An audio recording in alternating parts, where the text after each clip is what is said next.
Assalamualaikum warahmatullahi wabarakatuh. Perkenalkan, nama saya Rizky Mulai Heriana. Saya dari Fakultas Ilmu Komputer dengan NIM 140112500083.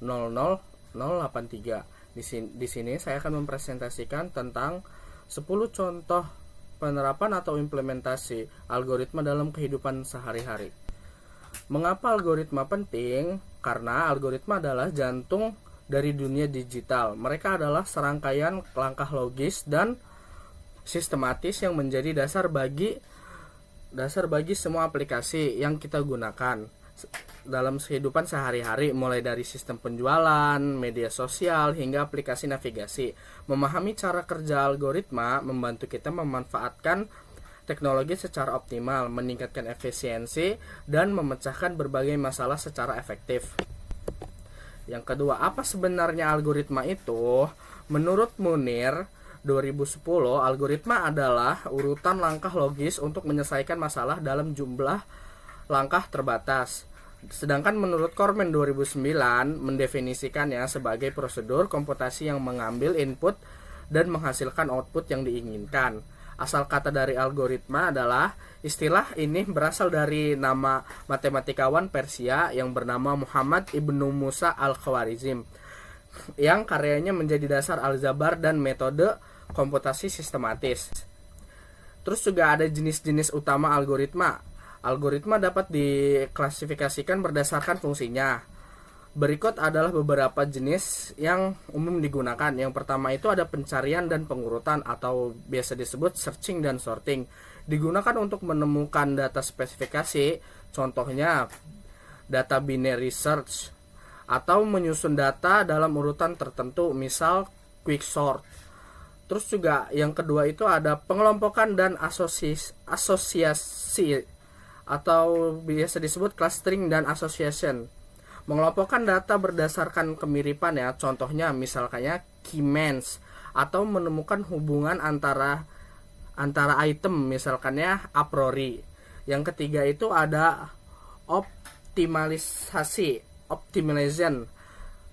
mencari solusi terbaik dan dari berbagai kemungkinan seperti menemukan rute tepat dalam navigasi, misalkannya algoritma Dijkstra. Yang terakhir itu ada keamanan atau site topography, melindungi data dengan mengubahnya menjadi format yang tidak dapat dibaca tanpa kunci khusus, misalkannya AES dan RISA. Berikutnya itu ada contoh algoritma dalam bisnis dan e-commerce.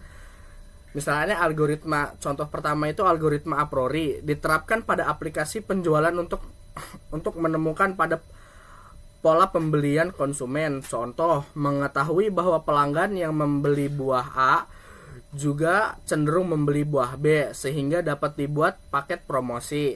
Yang kedua itu ada algoritma quickset, digunakan untuk mempercepat penyediaan data dalam sistem penjualan makanan, membantu mengoptimalkan dan mencari menu dengan cepat sehingga meningkatkan responsivitas aplikasi.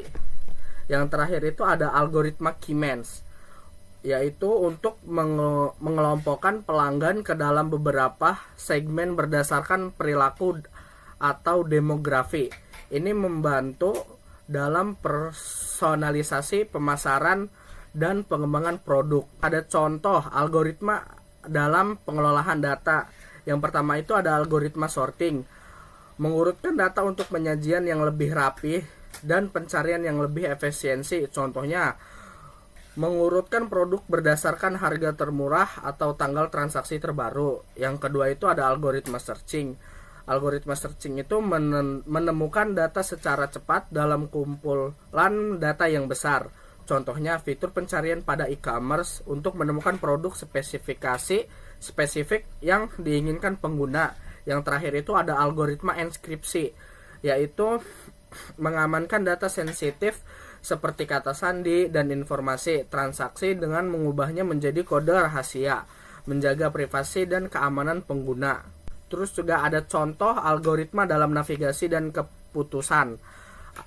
Yang pertama itu algoritma short test tercepat itu digunakan oleh aplikasi navigasi seperti Google Maps untuk menentukan rute tercepat atau terpendek dari satu lokasi ke lokasi lain dengan mempertimbangkan jarak, waktu, dan kondisi lalu lintas. Yang kedua itu ada algoritma decision tree, yaitu membangun pengembalian keputusan dengan memodelkan masalah dalam struktur pohon. Digunakan untuk klasifikasi seperti menentukan kelayakan kredit nasabah bank berdasarkan atribut pendapatan dan riwayat pinjaman. Terus juga ada contoh algoritma dalam sistem komputer. Yang pertama itu ada algoritma scheduling. Dalam sistem operasi, algoritma ini mengatur giliran proses mana yang harus dijalankan oleh prosesor atau biasa kita sebut CPU. Tujuannya adalah agar semua program berjalan adil dan efisien serta sistem tetap responsif. Yang kedua itu ada algoritma pencarian lokasi. Algoritma seperti Beal-Mansford digunakan untuk menemukan lokasi optimal berdasarkan beberapa titik referensi, misalnya mencari lokasi gudang. Kesimpulannya, algoritma adalah komponen fundamental yang mendorong inovasi di berbagai bidang. Dari 10 contoh yang dibahas, jelas bahwa algoritma berperan penting dalam yang pertama, menyelesaikan masalah secara sistematis dan terstruktur.